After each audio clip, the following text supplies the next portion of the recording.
Mike the Cruise Guy, oh, he's the one planning trips under the golden sun. Hello everybody, Mike the Cruise Guy here. You might be wondering, how did I become the cruise guy? Well, this was no easy task. I didn't just wake up one morning and say, I like boats, call me the cruise guy.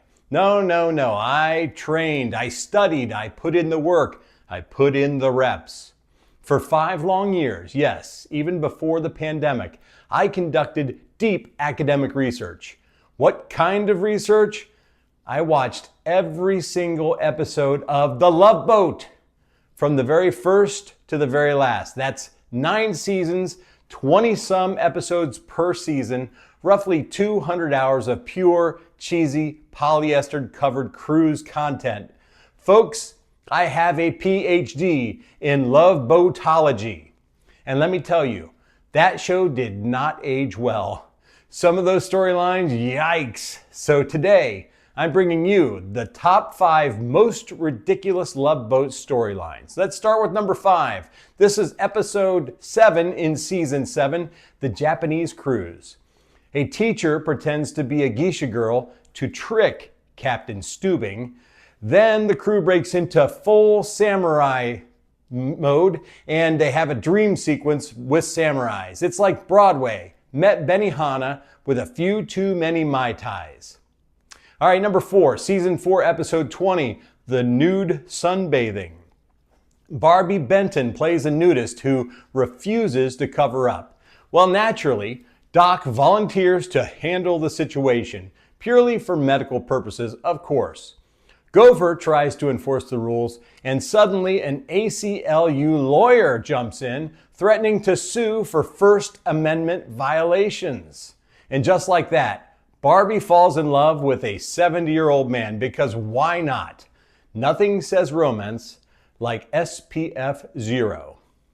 All right, number 3, season 8, episode 19, The Robot Isaac. Yes, Robot Isaac. A mad scientist builds a robotic version of everyone's favorite bartender.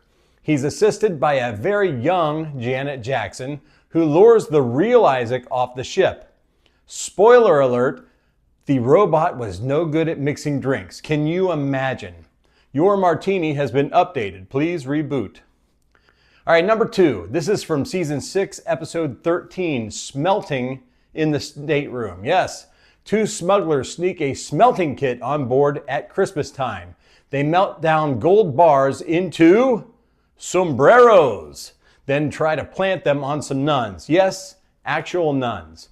And look, these days you can't even bring a travel steamer onto a cruise, but sure, fire up the portable foundry, no problem. All right, and number 1, the missing link. Some passengers claim they've discovered the missing link. Yes, the Mongola, basically a man-ape hybrid just hanging out on the Lido deck. To make it worse, one of the passengers falls in love with him. Forget Beauty and the Beast, this was Beauty and the Bigfoot.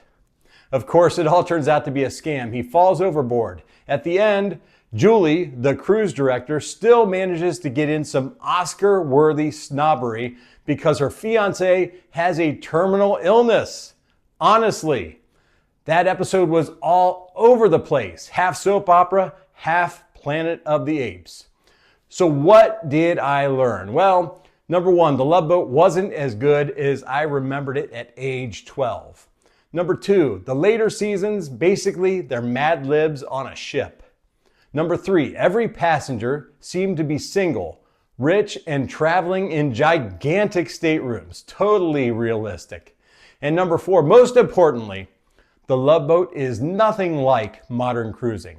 Today's cruises have bigger ships, better food, real entertainment, and not a single missing link in sight. So, when you're ready for your next trip, let me know. Do your research online, then come to me, Mike the Cruise Guy. I'll save you some money, and you'll get service unlike you'll get anywhere else if you book online. Now, tell me in the comments, how many days until your next cruise?